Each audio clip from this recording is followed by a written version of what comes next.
Welcome to the DCC Museum. Hi and welcome back at the museum. Today we start our European tour in the Netherlands. We're visiting Tom Neijnens.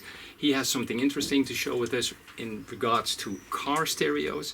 He asked us to come by to see what he actually is doing, and he has something interesting to donate to the museum.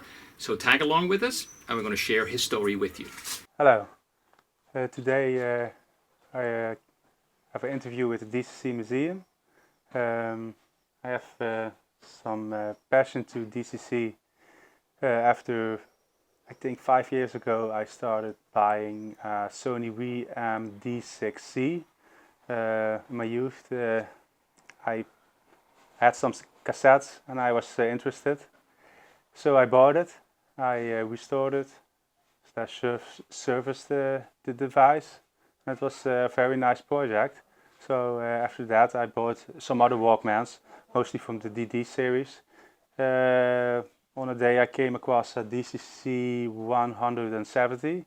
I never saw something like that in my life. So I bought it and I was very interested in the technology.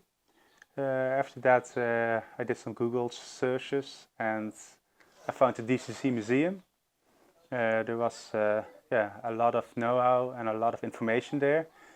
After that I did some searches on a local website, and from time to time I bought some players. I think I almost did them all. DCC, mostly portables. Sometimes I do a deck, a 951 or a 730.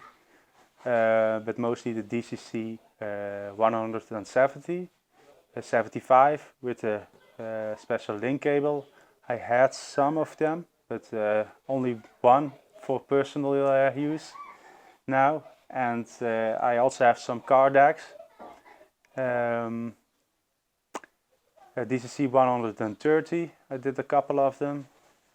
I was very interested. I also have some cassettes. I regularly listen to the music. It's very good quality, and I was impressed by the quality of the cassettes. But also there were some issues to most decks. Capacitors that are leaking. So it's not too big, but nothing small. Just regular service, and I like service the devices in my free time. A couple of months ago I was on a local auction site. I found this player. It was a very interesting player because of the color of the front. It's a DCC822 but with a brown front.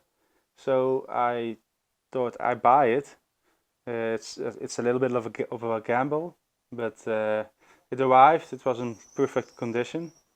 But soon after that, I realized it was a DC722, a regular cassette player, with the mechanics of a DCC822. So somebody had to put the front of DC722 on the DCC822. It was a custom own fantasy piece, and I liked it, but I paid a little bit too much money for it. But yeah, that was the gamble. It was included with the box and the remote control, but because it is a fantasy piece, I heard that Ralph was in the Netherlands the coming weeks, and I decided to invite him to take a look at this player.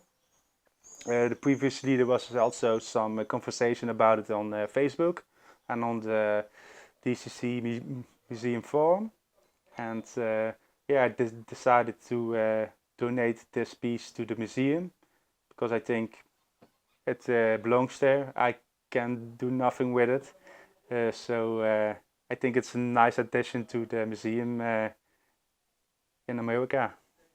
So here we have the DC722 or DCC822. I connected it to a separate battery for demonstration purposes. So I will start it. Here you see it's the front of a DC722. I didn't sort it on the auction website, but yeah, it's definitely there. So it's a fantasy piece. Let's put the tape on it.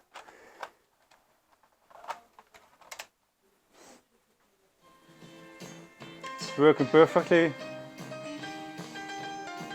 I used some old speakers for demonstration purposes. The sound is not perfect, but let's fast forward a bit. Track 10.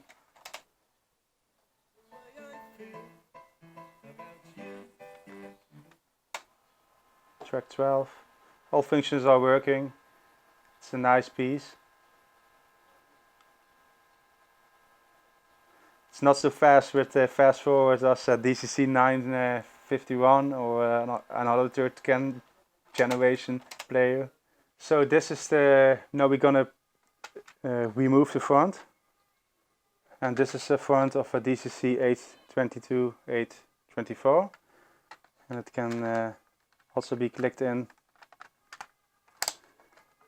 this piece. Here we see that this is an 822, an original one. So the front of the 822 is on the 722. They're interchangeable, both fronts can be put on both decks. So this one can also be attached on the DCC822. You see?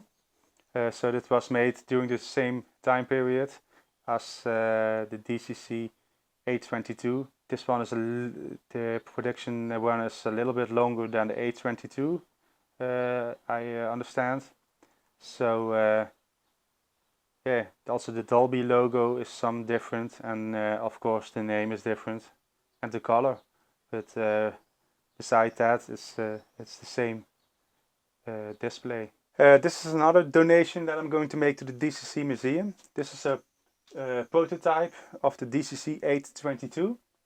I found it also on a local auction site for much better price, by the way. It's also working. Nou, dat kan ook hoor.